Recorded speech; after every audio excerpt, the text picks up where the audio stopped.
Hello and welcome to The Bible Storyteller. Today we're diving deep into one of the most powerful and inspiring books of the New Testament, the book of Hebrews, a book written like a piece of art. The book elevates Christ to higher dimension, a better covenant, a high priest, eternally glorious. This book is like a bridge. It connects the promises of the Old Testament to the fulfillment we see in Jesus Christ in the New Testament. It lifts our eyes to see Christ as supreme, all-sufficient, and eternal. Jesus, the high priest, is the focal point of this book. Now let's start with the big question. Who wrote Hebrews? Interestingly, the Bible never tells us exactly who the author was.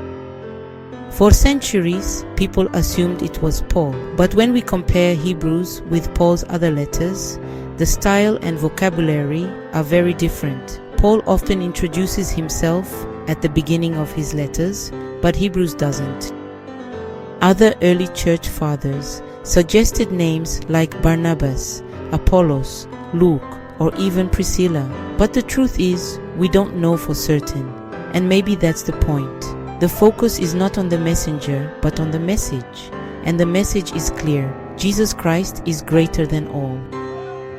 As for the date, most scholars believe it was written between AD 60 and 70, before the destruction of the Jerusalem temple. Why? Because the book still talks about temple sacrifices, as though they were ongoing. The book of Hebrews was written to Jewish Christians who were going through persecution. They were tempted to give up on following Christ and return to Judaism because it felt safer. So the author writes to encourage them, "Don't turn back. The old has passed away. Behold, the new has come." Don't drift. Time waits for no one. Focus on Jesus. Don't give up. God is in control. Jesus is worth it. He paid it all in full. The heartbeat of Hebrews is the supremacy of Christ. He is above the angels.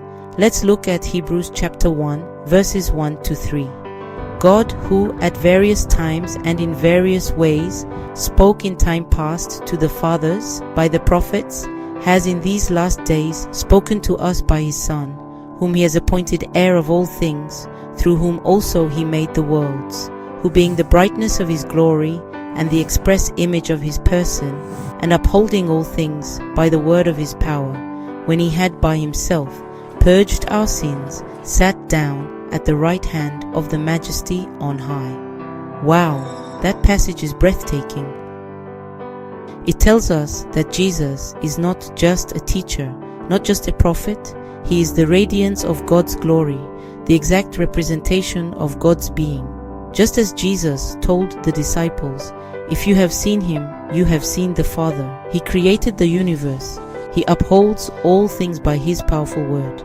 And after dying for our sins, he sat down at the right hand of God. That's the divinity of Christ right there in Hebrews 1. The message is simple. Jesus is God, he is supreme, and he is enough. Through the rest of Hebrews, the author builds on this theme. Jesus is greater than the angels. Jesus is greater than Moses. Jesus is greater than the Levitical priests. Jesus is the high priest of a better covenant. Unlike the old priests who offered sacrifices again and again, first for themselves, then for the people, still not sufficient. But Jesus offered himself once for all, and his sacrifice is perfect. No need for any more sacrifice. It is done, finished. The writer also gives strong warnings. Don't drift away. Hebrews 2 verse 1. Don't harden your heart. Hebrews 3 verse 12. Don't fall away from the faith. Hebrews 6 verse 4 to 6. But alongside the warnings, there is encouragement. We are reminded in Hebrews 4 verse 16. Let us therefore come boldly to the throne of grace, that we may obtain mercy and find grace to help in time of need. There is mercy for the sinner who comes to Christ. Don't sit condemning yourself to seek for another sacrifice. Come to Jesus. This is the heart of Hebrews. Jesus has opened the way for us to come into God's presence. One of the most famous chapters in Hebrews is chapter 11, often called the Hall of Faith. It begins with a definition. Now faith is the substance of things hoped for, the evidence of things not seen. Hebrews 11 verse 1. You believe not because you see it, but because the word of the Lord confirms it. Then the author walks us through the lives of great men and women of faith. By faith, Abel offered a better sacrifice. By faith, Noah built the ark, saved his family and animals. By faith, Abraham obeyed God and went to a land he did not know. Though the promise tarried, he still believed God. Even when God demanded the promise back, Abraham believed God was able to raise Isaac from the dead. By faith, Moses left Egypt, not fearing the king, choosing to suffer the affliction with the people of God than to enjoy the passing pleasures of sin. By faith, Rahab welcomed the spies. She believed God of Israel was supreme. And the list goes on. Some received the promises, their dead loved ones back to life, subdued kingdoms, stopped the mouths of lions, quenched the violence of fire, escaped the edge of the sword. What's the point? Faith is not just believing in your head, it's living with confidence in God's promises, even when you don't see them fulfilled yet. It is waiting on the Lord without doubting. The heroes of faith endured suffering, rejection, and trials, but they kept trusting God, and we are called to do the same. After reminding us of the heroes of faith, the author turns to us in chapter 12 and says, Therefore, since we are surrounded by so great a cloud of witnesses, let us lay aside every weight and the sin which so easily ensnares us, and let us run with endurance the race that is set before us, looking unto Jesus, the author and finisher of our faith. Hebrews 12 verse 1 to 2. And later in verse 22, he contrasts Mount Sinai with Mount Zion. But you have come to Mount Zion and to the city of the living God, the heavenly Jerusalem, to an innumerable company of angels.